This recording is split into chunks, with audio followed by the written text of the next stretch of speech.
Eh bien voilà, tout est en place. On est parti donc, comme je le disais, pour 30 minutes sur le thème identité, IA et fraude. Pourquoi l'authentification ne suffit pas? On est parti avec monsieur Philippe Dubuc de la société Ping Identity. Excellente animation à vous. Merci. Merci à vous, messieurs, dames. Bonjour, je suis donc Philippe Dubuc, Principal Sales Engineer chez Ping Identity. En 30 secondes, que faisons-nous? Donc une société de 2200-2300 personnes dédiée à la protection et au management des identités, quelles qu'elles soient, employés, clients, partenaires, et puis le nouveau phénomène qui écarte tout le reste d'ailleurs, à peu près les agents IA autonomes. On connaît une société leader avec plus de 1500 grands clients dans le monde, avec des solutions de type hybride, on-prem et SaaS, bien sûr. Alors, je vais prendre là-dedans un thème bien précis, comment contrer les menaces modernes. Donc, on va faire un petit constat et voir quelle est la situation critique en termes de cybercriminalité aujourd'hui. Et on va parler de ce qu'on appelle, nous, la confiance vérifiée, donc pour justifier le fait que l'authentification unitaire ne suffit plus à établir cette confiance maintenant. Et j'aime bien montrer en fait comment on applique ça dans la vie de tous les jours. Donc on verra deux petites démos sur des cas d'usage bien précis. Alors, le constat est assez simple. On est à une ère l'IA où les attaquants sont quasiment mieux équipés que les entreprises en termes d'outillage performant. Donc, on ne peut plus faire reposer sa confiance sur les outils d'hier lorsqu'on est à une ère où même ce que l'on entend et ce que l'on voit n'est peut-être pas ce qui se passe dans la vraie vie. Aujourd'hui, donc, le cybercrime, c'est le 3e PIB mondial en termes de revenus, entre guillemets, générés, si je peux me permettre. Alors, très clairement, pour vous donner ce que ça veut dire, 3e PIB, c'est 10 500 milliards de dollars. Donc, c'est derrière les US et la Chine, 28 000 milliards et 18 000 milliards respectivement. Et la France, pour les prévisions de 2025, son PIB est de 3 050 milliards. Donc vous voyez où on se situe. Ces évaluations incluent à la fois les sommes détournées, volées concrètement, mais aussi des évaluations liées à la perte de confiance et les clients qui fuient, à la perte d'image, au remboursement que certains parmi d'entre vous doivent faire lorsque des clients sont impactés, il faut rembourser certaines choses, des cartes de fidélité, des cagnottes, etc. Voilà. Donc tout ceci amène à ce bilan global mondial de 10 500 milliards en équivalent PIB. Alors aujourd'hui, effectivement, les outils utilisés sont hyper modernes, donc il y a de plus en plus d'utilisation de type deepfake. Ça coûte 0 € aujourd'hui pour se transformer et intervenir dans un meeting Zoom, par exemple, avec le visage d'une autre personne. Et il y a des histoires de ce type, de détournements de fonds qui sont à la base de deepfake dans des meetings Zoom. Les attaques maintenant sont massives. Ce n'est pas un hacker dans son coin qui rentre dans un système, ça arrive encore, qui fait un exploit. C'est des bandes organisées, complètement distribuées, avec des intérêts divers, on les verra, mais qui arrivent à détourner d'importantes sommes d'argent ou à bloquer une industrie complètement. Donc vos organisations sont submergées, notamment avec une nouvelle cible que l'on voit qui est le helpdesk et des attaques de type social engineering sur le helpdesk. Donc on peut se dire que c'est quasiment trop facile maintenant pour certaines organisations de rentrer dans les systèmes d'information. Alors si on prend des cas plus complets, plus détaillés, on va examiner vite fait deux organisations et leur façon de procéder. Alors, il y a des organisations qui ont des objectifs politiques, c'est les groupes de Nord-Coréens. Donc les actions qu'ils ont lancées depuis quelques mois, un an et demi, c'est de pouvoir se faire embaucher dans des entreprises occidentales. Donc on a beaucoup d'exemples. Alors, ils se font repérer au bout d'un moment, mais il y a plusieurs conséquences. C'est qu'une fois qu'ils ont été repérés, évidemment, il y a un licenciement qui les fait partir. Et la conséquence, c'est qu'il y a des mesures de rétorsion. Donc, au passage, on comprend bien qu'ils ont laissé des scripts ou des points d'action comme ça qui vont permettre de déclencher une demande de fonds, de compensation, vous l'appelez comme vous voulez, ou d'extorsion suite à leur licenciement. Donc eux ont une action politique. Le salaire qu'ils touchent, entre guillemets, légitimement, est donc donné directement au régime nord-coréen.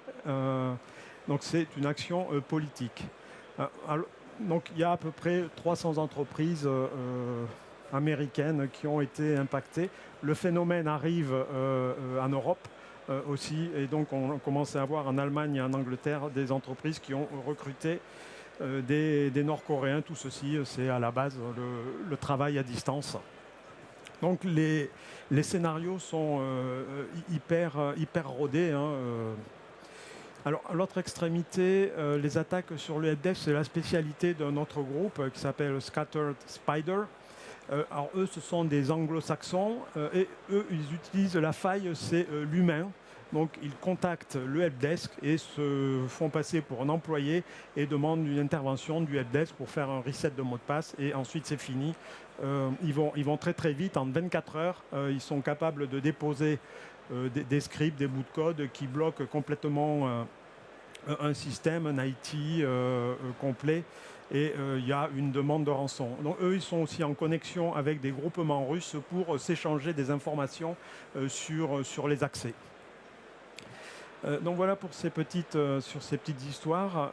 Et l'un de leurs faits, c'est l'an dernier, c'est l'annulation de centaines de vols aux US après avoir réussi à bloquer des systèmes d'embarquement aux US, donc les fameux kiosques dans lesquels on s'enregistre en autonome.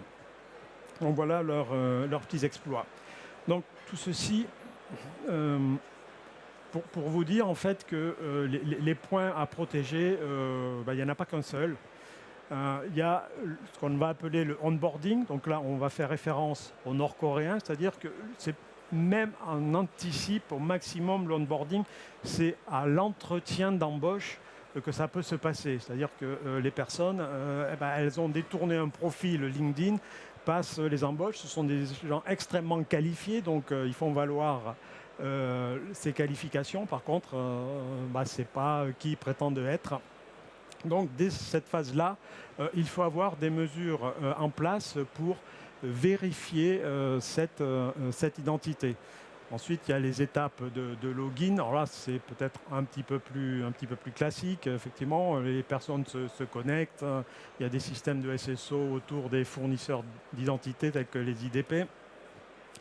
On actionne le MFA.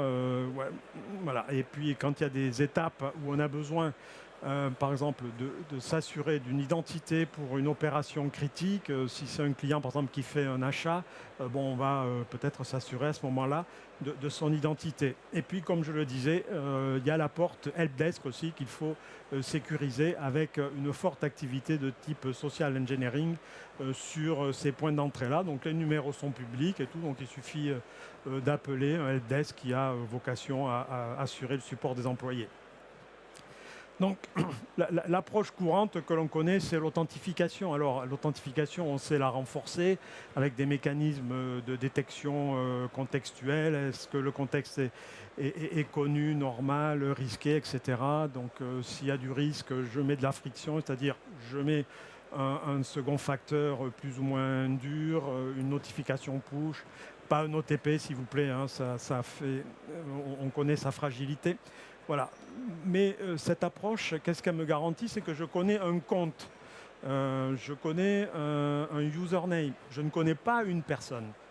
Donc il faut passer à une nouvelle perspective, une nouvelle vision donc, qui n'assume plus une confiance implicite, mais met en place une confiance explicite que je vérifie en continu au moment où j'en ai besoin dans certaines opérations critiques. Donc là, c'est dans mon échange service vers un utilisateur, c'est le service ou une application qui va demander à ce que la confiance soit assurée et vérifiée.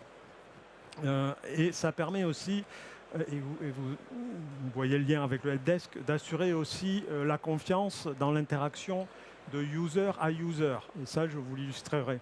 Donc, la confiance explicite, c'est cette combinaison d'authentification, d'autorisation ajustée au moindre privilège et de vérification et aussi de revérification en continu.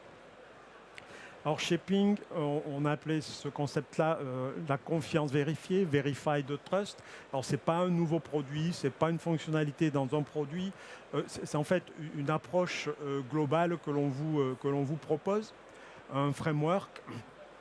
Et dans le cadre de cas d'usage de type employé, on va en identifier 3. Donc c'est les fameuses 3 portes de tout à l'heure. Donc il va faire passer la personne d'inconnu à connu, mais au sens humain, donc au moment de l'onboarding ou même en amont de l'onboarding des interviews, des entretiens d'embauche. Ensuite, il y a la vie de tous les jours dans l'entreprise, donc c'est vérifier cet accès en permanence et s'assurer qu'on a un humain dans l'interaction avec les services. Et puis, point critique actuel, donc le support, le helpdesk. Et là, on parle d'interaction humaine vers humain. Donc, on veut s'assurer tout au long d'un haut niveau d'assurance de l'identité de la personne. Elle est vérifiée en continu. La friction est adaptée, voire même on arrête la transaction quand le risque est élevé et ceci dans un coût global complètement maîtrisé. Donc je vais vous montrer deux cas d'usage. On va les illustrer pour voir comment on peut mettre ça en place. On a fini un peu le côté théorique.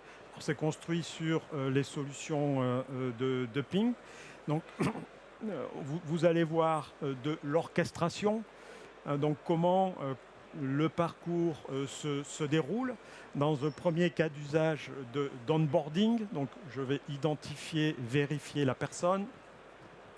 Dans un contexte de prévention du risque, donc si le risque est faible, je permets de réaliser le processus d'enregistrement de la personne. Il consiste à s'appuyer sur des documents officiels tels qu'une carte d'identité nationale, un passeport, et en vérifier l'authenticité. Donc là, c'est solution Ping One Verify qui entre en jeu, qui s'articule ensuite avec un enregistrement biométrique du visage de la personne qui va nous servir de référence. Alors pour les détails de l'enregistrement, on pourra se voir sur notre stand ici, pour qu'on vous explique un petit peu comment ça fonctionne, et c'est surtout conforme aux réglementations RGPD. Ensuite, une fois qu'on a une identité vérifiée, on va pouvoir l'enregistrer et passer à la suite du process, faire du provisioning, lancer l'interview, lancer l'accès dans un Zoom par exemple, si c'est une interview en remote, etc. Voilà, ici, ça va dépendre à quel moment on fait cette opération de onboarding. Alors, on va examiner maintenant le onboarding en visu. Donc ici, c'est une démonstration qui va s'appuyer sur un cas d'usage que vous pouvez décliner pour l'employé comme pour un client, en fait. Donc ici, la personne réalise donc, son enregistrement. On va prendre ses premiers éléments de coordonnées, généralement une adresse email. Donc je suis moi-même le cobaye ici, et donc je saisis une adresse email.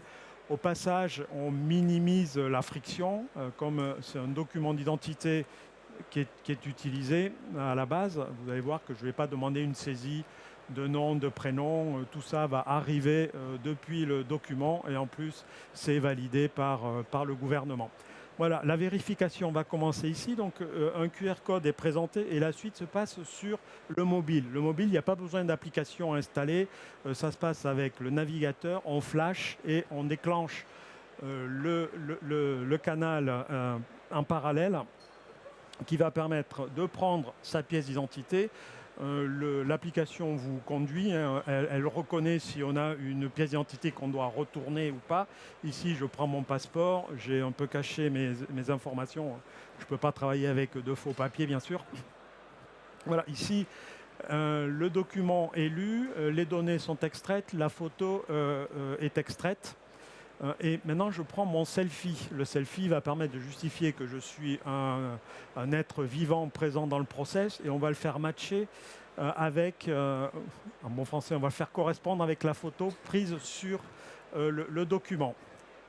Voilà, au passage, je conserve cette photo dans la durée du process. Et là, ce qui se passe, et on ne voit absolument rien, vous voyez que la friction est extrêmement limitée. Je pousse, je fais un calcul crypto et mathématique sur cette photo pour stocker l'équivalent d'une empreinte pour réutiliser mon visage ultérieurement dans des transactions. Voilà, ici, on a donc bouclé l'enregistrement d'une personne qui a été vérifiée, ces documents officiels. On a une correspondance entre son document d'identité avec la présence physique. Évidemment, le système détecte les injections vidéo, les masques. Voilà, il est blindé et il a reçu les certifications nécessaires pour qu'on s'assure vraiment d'une personne vivante et physique dans le process. Alors, une fois qu'on a fait ça, on a une personne donc connue et vérifiée. Je vais passer sur le process classique d'accéder à une application pour aller sur le helpdesk, parce que là, l'interaction est un petit peu plus intéressante, un petit peu plus avancée. Donc ici, on va voir deux personnes à distance qui vont interagir. Donc la première, l'agent, vous verrez son identifiant, c'est Antoine Dupont, et l'opérateur qui doit dépanner un utilisateur. L'utilisateur, ça serait celui qui vient de s'enregistrer il y a 30 secondes, moi-même en particulier, et on fait la même chose. Par contre, l'agent, à un moment, il doit vérifier qu'il s'adresse à un employé connu. Donc, il va le challenger pour demander la vérification de son identité. Et c'est ce que l'on va voir. Donc, il va y avoir deux process en parallèle à bien suivre. Enfin, je vais vous aider à le suivre, pendant lequel on va permettre à l'employé de réutiliser sa biométrie faciale pour justifier de son identité et permettre à l'agent de continuer son travail de support. Alors, l'agent de l'helpdesk, ça peut être un centre d'appel si on décline ça côté client. Voilà, il y a un moment, on a besoin de s'assurer de l'identité d'une personne parce que décliner son lieu d'habitation, sa date de naissance, etc., enfin, répondre à des questions basiques, c'est très facile pour un attaquant nord-coréen, par exemple. Alors, on y va, on regarde ce que ça donne. Voilà, là, ici, je suis donc Antoine Dupont qui accède au portail du helpdesk. C'est l'utilisateur agent helpdesk. Alors, il se connecte. Bon, je lui ai fait faire une connexion simple pour ne pas passer trop de temps et simplifier le process. Ce n'est pas là que c'est intéressant. Voilà. Là, il doit interagir avec une personne. Il veut vérifier cette personne, donc il va la rechercher de son côté. C'est la personne vérifiée tout à l'heure, donc c'est moi-même. Voilà, donc là, elle est recherchée en tant qu'employée et il y a un challenge qui va être envoyé par l'intermédiaire d'un lien dans le mail professionnel de la personne ou le mail déclaré de la personne si on a affaire à une identité cliente. Voilà, et ça, la suite va se passer sur le mobile. Voilà, le mail vient d'être reçu. Donc un lien est présenté et l'employé ou le supposé employé va se vérifier. Ça va aller très vite. c'est une solution hyper rapide en termes de reconnaissance biométrique. Voilà, je vais me présenter devant la caméra, ça prend 2 secondes. Voilà, c'est terminé, l'authentification est réalisée. Voilà, sur la base de l'empreinte que l'on a pris tout à l'heure.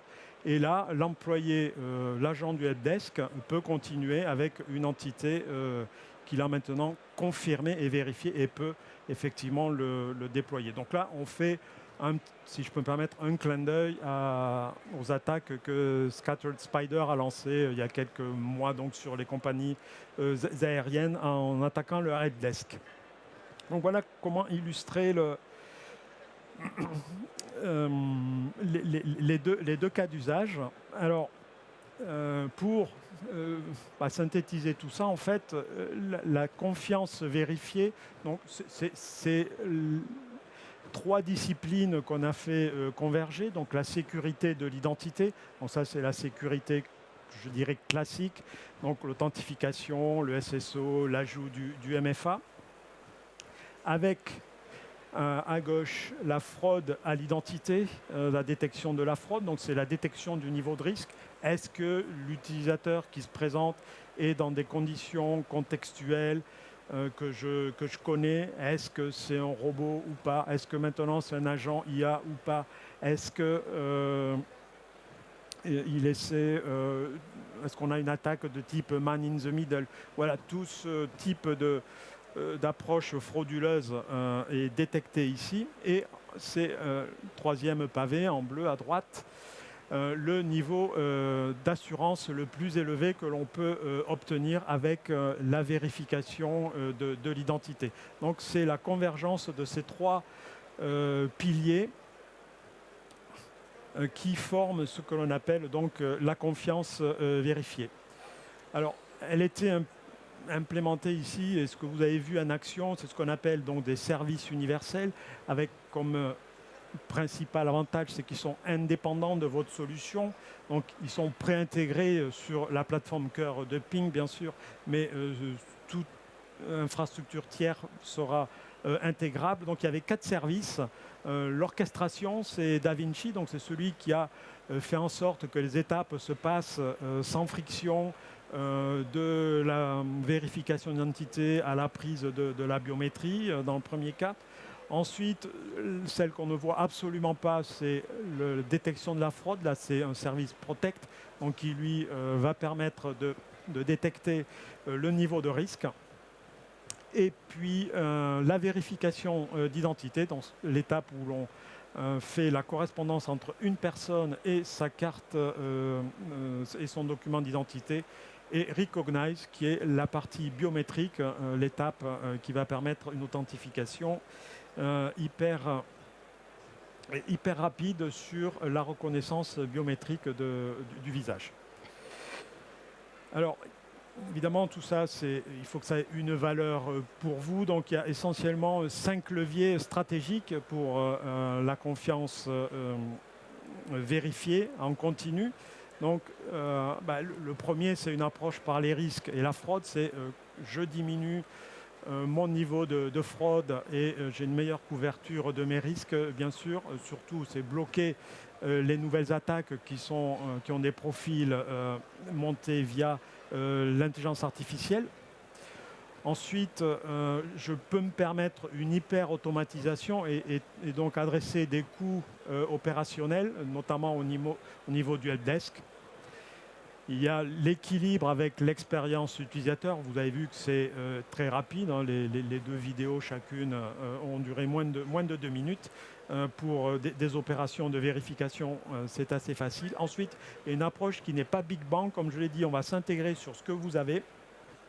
Donc c'est un modèle NIIDP. Et pour finir, c'est vous amener un avantage concurrentiel. Donc celui-là, il est moins palpable financièrement, mais c'est avoir la confiance en la marque de la part de vos clients par des services hautement protégés. Voilà, j'avais fait le tour de cette présentation. Je ne sais pas s'il nous reste, je pense que je suis pile à l'heure, il reste 1 minute. Il reste encore 2 minutes, un peu plus de 2 minutes s'il y a des questions-réponses éventuellement. S'il y a une question, donc, elle passe. Si vous avez des questions aussi, vous pouvez nous voir sur notre stand qui est juste derrière. Donc c'est G23 sur la Forum. Mais on a aussi également un deuxième stand au stand d'innovation. L'an dernier, Recognize, qui était connu sous la société Kiles, qui est maintenant une société de ping, a gagné le trophée de la meilleure innovation donc en 2025. Voilà, vous pouvez donc venir nous voir, ce sera avec plaisir. Merci à vous. Eh bien, rappel merci. pour une question éventuellement, ou s'il reste 30 secondes. Voilà, si éventuellement il y a des questions, sinon bien sûr, On est là. on a le stand dont monsieur a parlé. Eh bien écoutez, on va pouvoir remercier et applaudir monsieur Dubuc. Merci beaucoup pour votre intervention. Merci à vous.